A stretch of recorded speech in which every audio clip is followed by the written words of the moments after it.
Table మీద ఉండే టీవీని వాల్ మౌంట్తో వాల్ మీదకి అయితే షిఫ్ట్ చేయబోతున్నాం. మా అల్లుడు వచ్చేసి ఆ కేబుల్స్ ఆ వైర్స్ అవన్నీ గుంజుతుండు.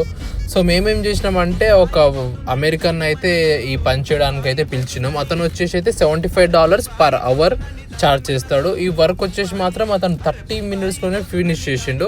అతని దగ్గర ఉన్న టూల్స్తో ఆ సెన్సార్తో ఆ వాల్ వెనకాల అయితే అన్ని చోట్ల అయితే వుడ్ ఉండదు, కొన్ని ప్లేస్లోనే ఆ చెక్క ఆ వుడ్ అనేది ఉంటుంది. సో అది ఎక్కడెక్కడ ఉందో ఆ సెన్సార్తో మార్క్ చేసి ఆ హోల్ చేసి ఈ ఫ్రేమ్ని అయితే దాని మీద పెట్టేసి టీవీ అయితే ఎక్కిచ్చేస్తాడు. ఐ మీన్ అతని దగ్గర ఉన్న లేజర్స్తో దాంతో దీంతో ఏమంటారు మెజర్మెంట్స్ అయితే తీసుకోండు. సో మనం ఈ పని ఇంట్లో చేసుకోకూడదా అంటే చేసుకోవచ్చు, బట్ మన దగ్గర ఆ ప్రాపర్ టూల్స్ అండ్ అవన్నీ ఉండాలి. అదే ఇండియా అయితే ఏముంది, సీల తీసుకొని 4 చోట్ల కూడా అదేమంటారు డ్రిల్ మిషన్ తీసుకొని 4 బొక్కలు పెట్టేస్తే ఈజీగా అయిపోద్ది. బట్ ఇక్కడ ఏంటంటే అది వచ్చేసి ఆ వాల్ అనేది వుడ్తో ఉంటుంది కాబట్టి కొంచెం రిస్క్ అనమాట. సో మన దగ్గర ప్రాపర్ గైడెన్స్ అండ్ టూల్స్ ఉండవు కాబట్టి ఆయననైతే హైర్ చేసినాం.